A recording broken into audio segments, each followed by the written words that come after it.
Welcome to our discussion on good sleep, essential for full body restoration.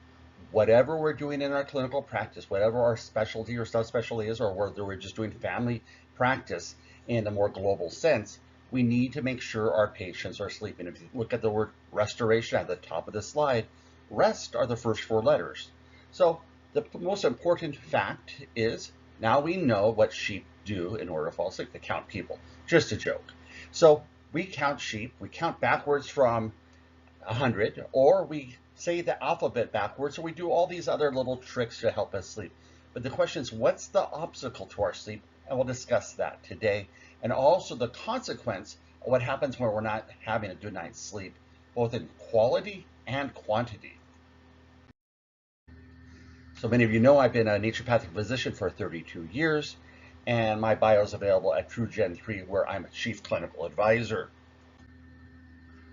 The usefulness of CBD, beta-caryophyllene, melatonin, and curcumin individually, but also in synergy in a combination formula, will be discussed today. But we're going to talk a lot more than just those four ingredients. But we're going to talk about facts and factoids, which will motivate your patients to really look and focus on their sleep. We eat well, we hopefully hydrate well, we work on the mind, body, spirit, but are we sleeping well? We often ignore that and we shortchange ourselves, and it catches up, as you'll see, in a very big way. We'll of course talk about CBD and pain relief and sleep, but in addition we'll also look at ways to improve quality of sleep, work on reducing stress, which of course can impact sleep, and also work on pain. A person in pain is going to toss and turn. They're not going to be comfortable. Just the other day my wife said, "Was your shoulder bothering you?" And I've been dealing with a frozen shoulder and a rotator cuff issue. And I said, "Why?" She said, "Well, you kept on raising it up into the air above the bed." Yeah, because it hurt like a Dickens, and it was impacting my sleep because I actively and consciously had to wake up in order to get in a better, more comfortable position. Clearly not conducive to a happier mind, happier body, and the healing process. So we want to master our individualized sleep position. So there's certain sleep positions which are better and worse. Sleeping on your back is going to make snoring and sleep apnea generally worse, particularly obstructive apnea in contrast to central apnea. And of course, if we have snoring issues, we're impacting our partner.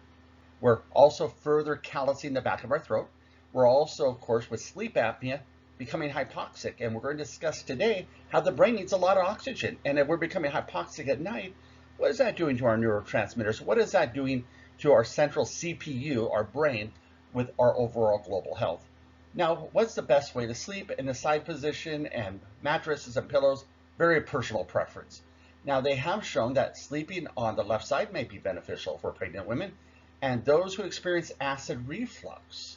So 50% of people with acid reflux have silent acid reflux. No classical heartburn, the Mylanta, Tums, commercials, whatever.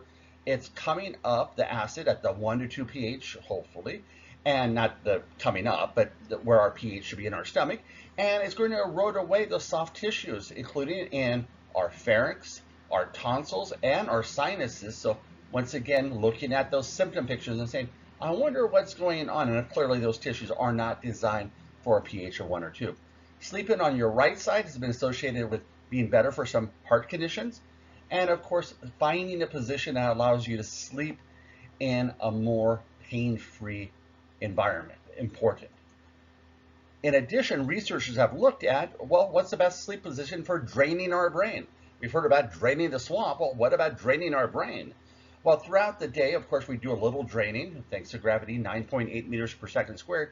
But they have kind of shown that sleeping on your left side may be better for draining your brain. Again, really some of those amyloid plaques and whatnot.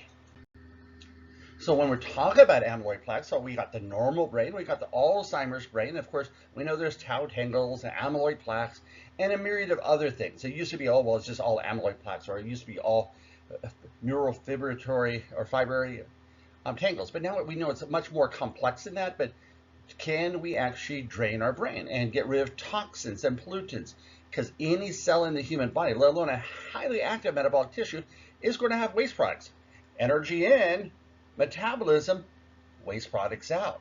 So while we sleep, actually, there's a shrinkage of our brain. That's interesting. And that shrinkage allows for amyloid plaques and other substances to leave and flush out of our body. And there's different conditions out there that, of course, you might have hydrocephalus, normal pressured or not, but also there's techniques like Perrin and other ways to drain the brain as well from a mechanical, physical therapy and massage. So when we look at that sleep cycle, we all remember we had to memorize the sleep cycle, the wake cycle, stage 1, 2, 3, and deep sleep. We know about REM sleep. And one of the questions I ask my patients routinely is, do you recall your dreams at night? And I say, and I forewarn them, I'm not going to do a Jungian or Freudian analysis of your dreams. I just want to know, this last week, have you remembered at least 1 or 2 dreams, or at least that you dreamt? The answer is no. I'm looking at B vitamins, I'm looking at sleep apnea, I'm looking at sleep position, I'm looking at whether their partner snores that disrupts them, or they have an animal in bed that tosses and turns, because animals can snore too. And so we want to look at, are they getting the REM sleep? If not, one of my tricks has been to give them B vitamins right before bed. Sounds totally counterintuitive, but I actually did that with a woman named Jennifer, a patient of mine, long standing. And I says, well, I want to do something. So I gave her a free bottle of bioactive B complex. And I says, I want you to take one every night for the next week. The first night she contacted me and says, I dreamt that my husband was in a Mexican jail. And they had not been to Mexico and recently, and so forth and so on. But she said the weirder thing is my husband, which has no problems breathing, dreamt he was in a Mexican jail. Go figure. But she had had no dreams prior to that. So the Mexican dream, all that. Her husband's Panamanian, really didn't fit, but hey, she had a dream as weird and as odd as our dreams can be. So during deep sleep, the body repairs, regrows tissues, builds bones, muscles, heart, whatnot. We know that our heart, on average, 72 beats per minute, will beat 103,680 times. And of course, we know our heart rate. If you wear an Oura ring, other device, an Apple Watch, you know that your heart rate slows down. Everything's slowing and repairing and restoring for the next day, or at least we hope so, with a good sleep cycle. So we have REM sleep, the stage in which we're typically dream, essential for learning, memory, and cognition, and also processing yesterday and today's junk. It's how we kind of file away our drama and trauma. So we need to have the sleep cycle just for our own mental health, because there's plenty of things to stress about. But sleep is non-restorative when we wake up feeling unrefreshed, despite the fact that we had the 7 or 8 hours of sleep. So that's non-restorative sleep, in contrast to restorative sleep. So conditions that cause non-restorative sleep, insomnia. So I've got to figure out, why do they have insomnia? Is there mind racing? Is it some other event and health issue going on in their body? But our goal here is to remove the obstacle. And I describe it to my patients this way. We have hurdles around the track, and the track represents our daily lives of health and wellness and well-being. But if we have a hurdle, we can stumble and fall and end up with a health condition. Hey, this individual that fell might have had restless leg syndrome, or he might have had sleep apnea, he might have a narcolepsy, he might have asthma or another lung condition. But all of these things could impact non-restorative sleep. But more importantly, we must remove, and this is what we do, total causa, address the cause. And we're removing the proverbial splinter to help people sleep better. And once again, I give the example of walking around a track. If we all walked around the track as colleagues, and there was hurdles, it's going to take us longer. We have to either walk around them, hop over them, but our goal is to remove and make the path as seamless as possible. Other factors that impact sleep, we all know them: life stressors, shift work, jet lag, having children, or being a care provider to a sick partner or family member, anxiety, that running of the mind like you're on a little habit trail hamster wheel, worrying and worrying and worrying and worrying, chronic pain, we'll discuss that today, and of course certain medications. So we never want to fall asleep at the wheel of life. And so one or more of these signs and symptoms might be saying, hey, we're not getting restorative sleep. And that includes the lack of dreaming I was just mentioning. But maybe you can go throughout the day without dozing off. Maybe you kind of, wow, I would love to have a siesta. And you're kind of just sitting there zoning out in front of your computer or whatnot. Or maybe you're noticing like, wow, I haven't been sleeping for a while. My memory's failing me. I wonder if I have whatever that condition is that you're worried about having relative to your memory, and or can't concentrate and focus. Maybe I have attention deficit, and or maybe you're just tired and your brain hasn't had time to process, plus the restorative process of making neurotransmitters is of paramount importance. You have to replenish that epi, norepi, the serotonin, the GABA, but also very important, replenish the acetylcholine, which are our memory neurotransmitter. But we have to be awake for that. And physically, we're going to be feeling the impact on our cortisol and our adrenal levels, maybe anxiety, depression, because our brain has not had the time not only to mechanically and anatomically restore itself, but also physiologically from a neurotransmitter perspective. And then over the course of time, poor sleep can also contribute to heart disease, high blood pressure, diabetes. And so once again, you're like, well, I'm helping a heart patient with their cholesterol.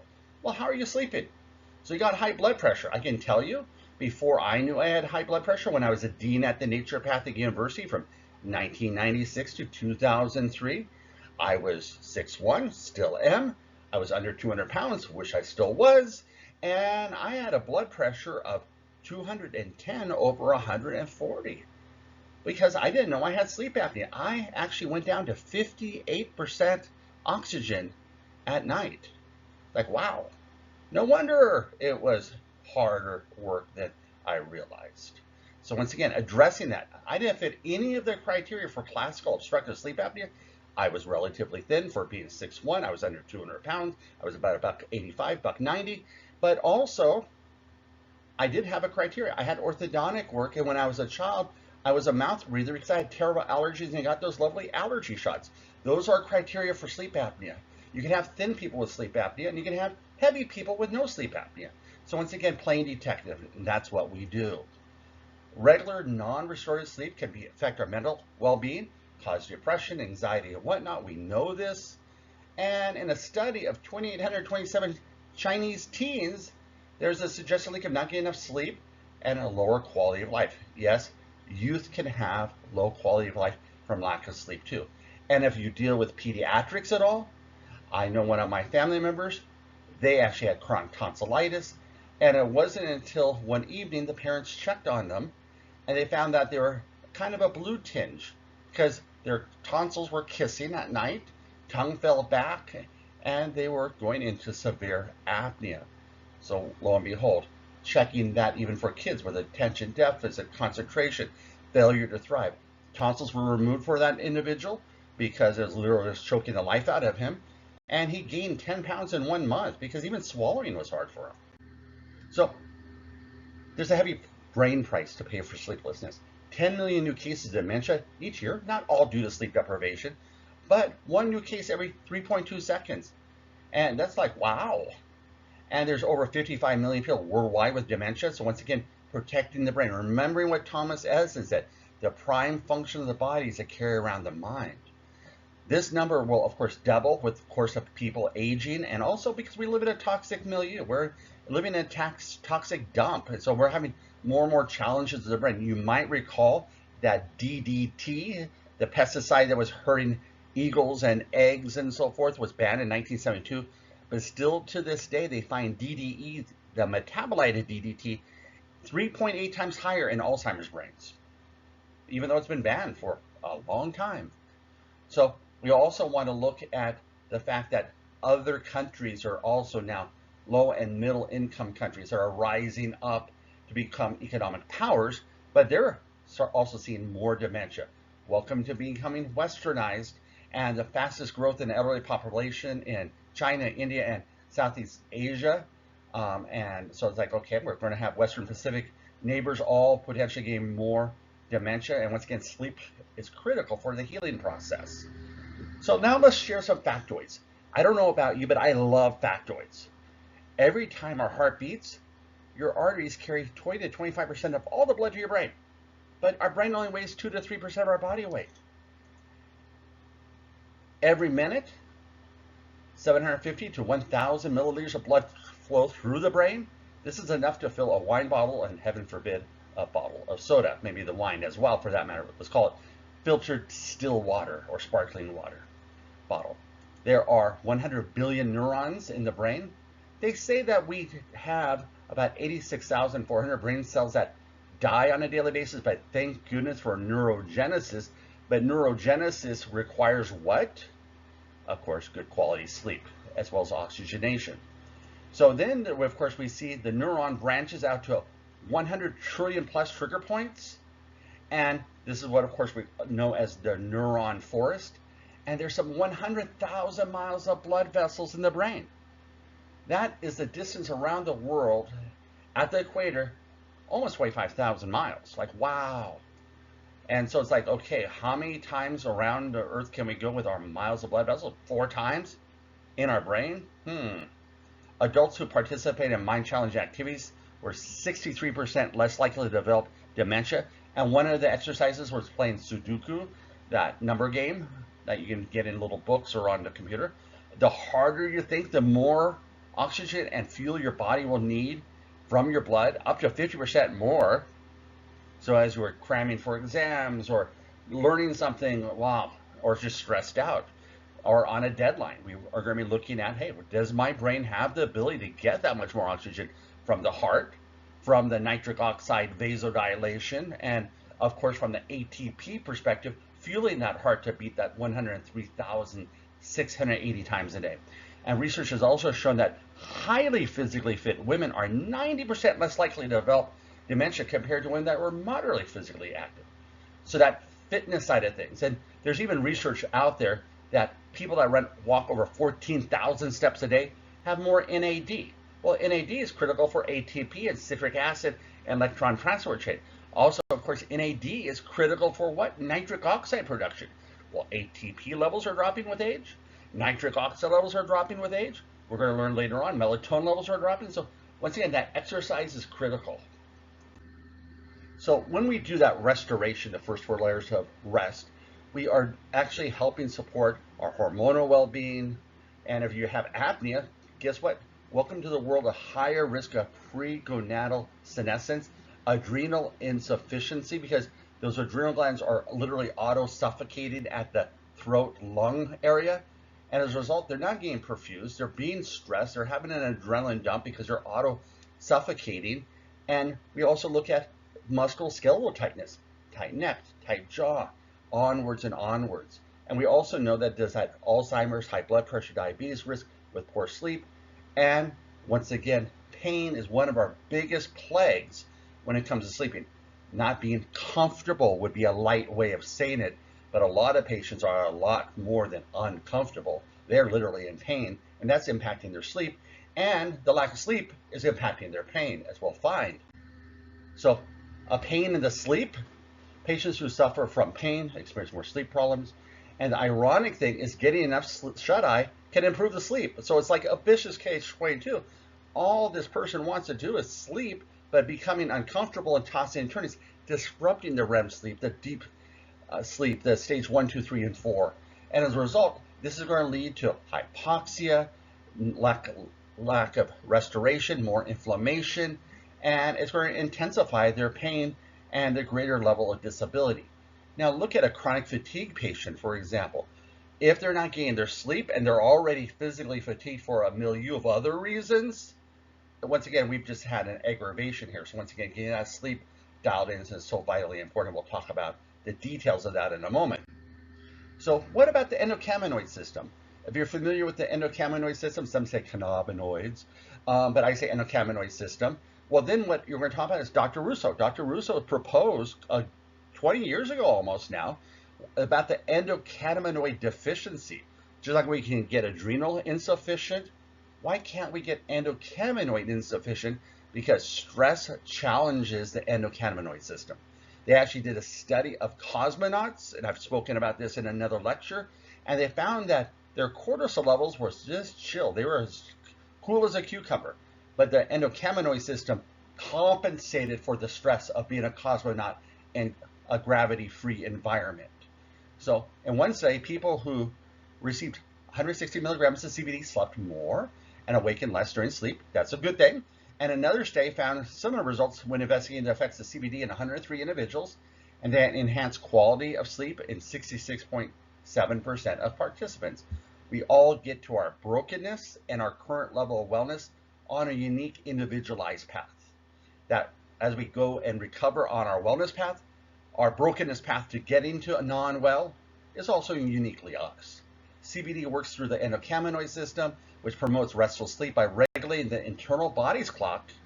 And the endocannabinoid system has now been shown to work with a milieu of hormonal and neurochemistry within the body. So we want to slow down, we want to relax, and we want to de-stress. If we don't de-stress, we're going to be a state of lack of ease or a state of dis-ease. And we're going to alter our ecology. We talk about the microbiome of the skin, the pelvic region, the GI tract, but what about our ecology of our stress levels? And are we bathing ourselves in our positivity or negativity, both from a cognitive awareness conscious perspective, but subconscious sleeplessness?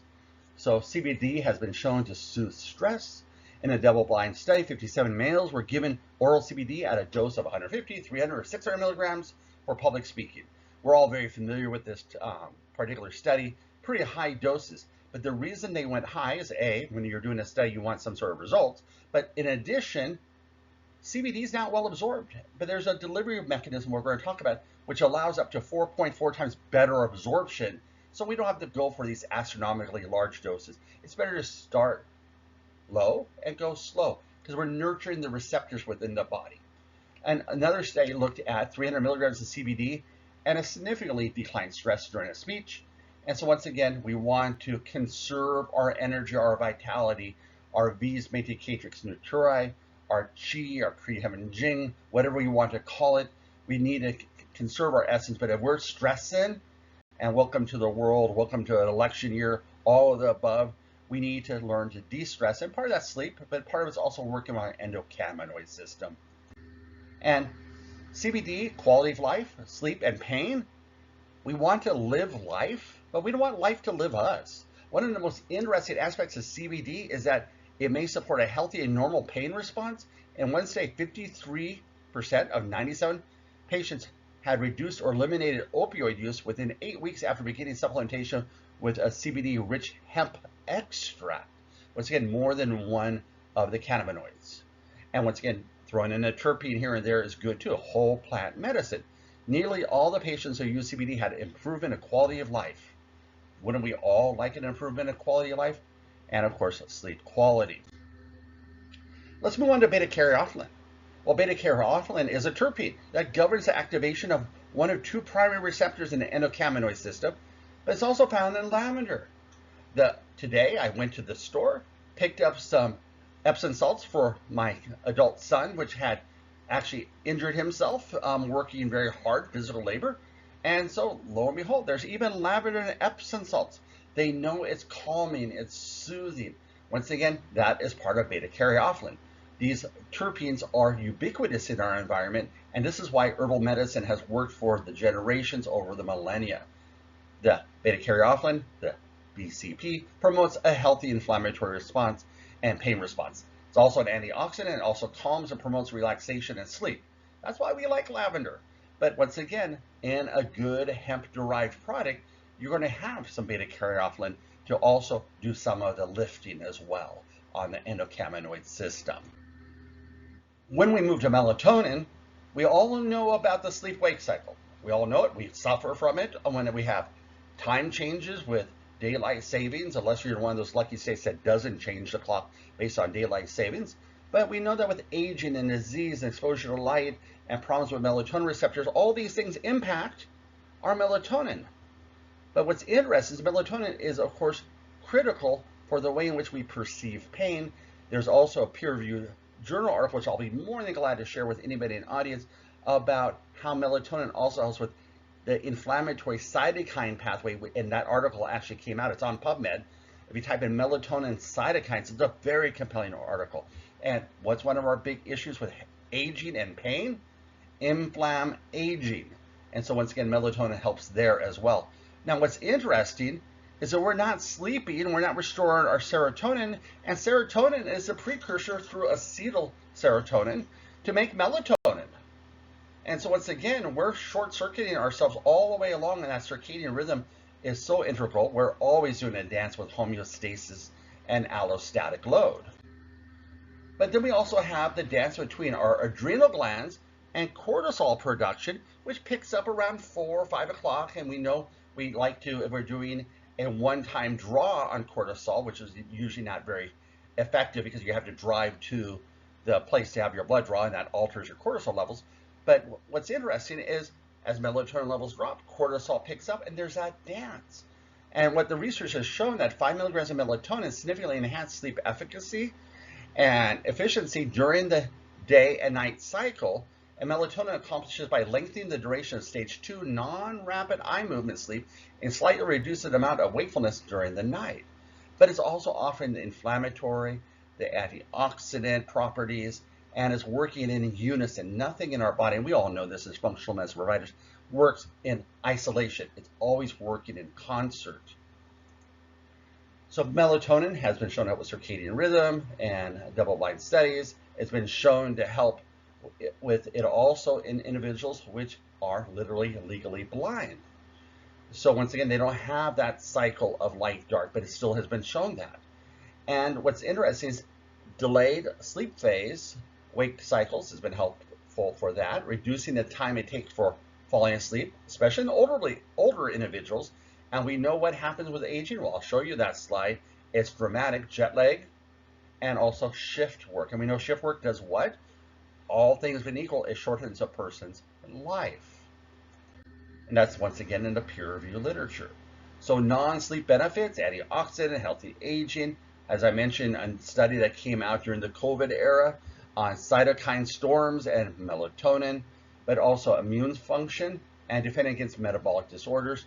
But what's interesting here, so if you see the little yin-yang picture of vitamin D and melatonin, darkness deficiency leads to melatonin. Have you ever thought of darkness deficiency? Until I saw this graphic at a Nutrients 2022 peer-reviewed journal article, I had no clue that I could be thinking of it as sunlight deficiency. We all know about that, and low vitamin D. Darkness deficiency, low melatonin. Welcome to our little tablets, our iPhones, all the things that we're being exposed to millennia ago, even a couple 100 years ago, 100 years ago. You might have a flickering little oil lamp, but we didn't have all this blue spectrum coming towards us.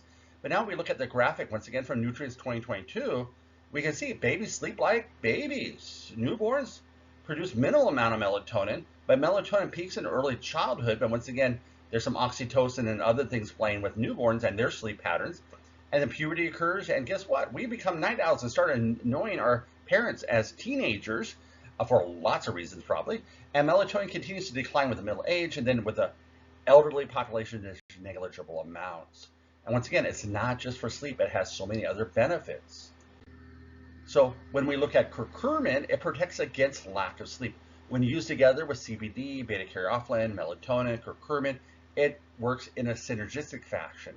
And the sleep emoji of the moon and the stars rising from the curcumin speaks to the fact that curcumin prevented brain changes caused by chronic sleep deprivation in rats. And in a study of mice given curcuminoid, they actually they fell asleep faster and they slept more deeply. But we know that curcuminoids, at 95% curcuminoids, which has for the longest time been the standard in industry, is very poorly absorbed. But with a technology called Vesisorb, you're going to get enhanced absorption. And in a human study, curcumin improves sleep quality, antioxidant actions with type 2 diabetics, and as well as coronary heart disease. Lots of references, as you can see. Enhanced absorption. And we're almost done with this presentation. I'm doing it in a timely fashion, so if you're watching this at night, or hopefully you're only listening to it, so the blue light isn't going to alter your sleep, you can get to sleep. If not, hopefully it's a nice tight pearl of information. If you want copies of these slides, I'm sure the True Gen 3 folks will be more than glad to give you copies as well. So the technologies out there is called Vesisorb, and it improves bioavailability. It can help with curcumin, it can help with the CBD, and a human study showed 4.4 times more bioavailability. Remember that 150, 300, 600 milligrams CBD? They had to try to move the needle. But also CBD has a limited bioavailability because it's not only it's fat soluble, but it has extensive first pass. So you want to enhance absorption quickly and readily. And the articles in 2019 molecules. And here's the article. And the article actually shows cannabis sativa showed limited oral bioavailability due to lipophilicity and extensive first pass. Okay, well, that's just a known pharmacokinetic, pharmacodynamic factor when you're doing CBD. It's hard to absorb. So don't you kind of get a degree of chagrin? Your patient says, I've already tried that. Oh, you've already tried magnesium and didn't help. Yeah, I'm gonna ask, well, what kind did you use? Well, magnesium oxide. Or, well, I tried that herb before and it didn't work. What kind? Well, I tried it in a tea from the supermarket. Now, we know that quality does matter and deliverability does matter. And as you can see here in the dark orange, single oral administration of this self-emulsifying drug delivery system. I don't know why they call it a drug, but because it has a pharmacokinetic effect. But it's just a delivery mechanism which allows for something far beyond a liposomal phytosome delivery mechanism, 4.4 higher Cmax. So I found this beautiful graphic, and I think this beautiful graphic summarizes really what most of us believe about supplements. You supplement a good diet with more things you'd find in a good diet. And I thought, beautiful little picture of a capsule with more good things from a good diet. So we want proper sleep because that's foundational for restoration. And in my clinical practice, I use that synergistic blend for myself personally, as well as my patients, of CBD, caryophyllene, melatonin, and curcumin. But once again, from a high absorption perspective, because I want to sleep. I want to have that impact. And that night I was sharing early on where my wife said, why aren't you not sleeping? Well, we happened to be away for her birthday and we were in a very hard bed. And I probably remember myself lifting my arm consciously probably 10 times in the middle of that night. And she asked, well, why did you get up at 7 and sneak out of the room? Because I was miserable in pain and it was altering my sleep. We all have experienced that restlessness because of discomfort. And for patients with significant osteoporosis, fibromyalgia, other causes for pain, we need to address that by addressing the inflammatory side of things as well. So the goal is powerful and it's simple. May all our patients and us sleep like a baby. That's my goal for my patients. That's my goal for each of us, because we're going to be healthier providers for longer periods of time if we take care of ourselves. Coming up to my 59th birthday, I wish I would have found my sleep apnea sooner. I wish I would have slept more and worked a little less, but we are where we are. And now what we do is take charge of our futures, and we're helping our patients sleep better. And as a result, may they have some of the restorative properties of babies. Well, if you want a copy of my free CBD book, you can get it on the sponsor's website. I wish you all great prosperity, blessings, and abundant health. Take care and be well.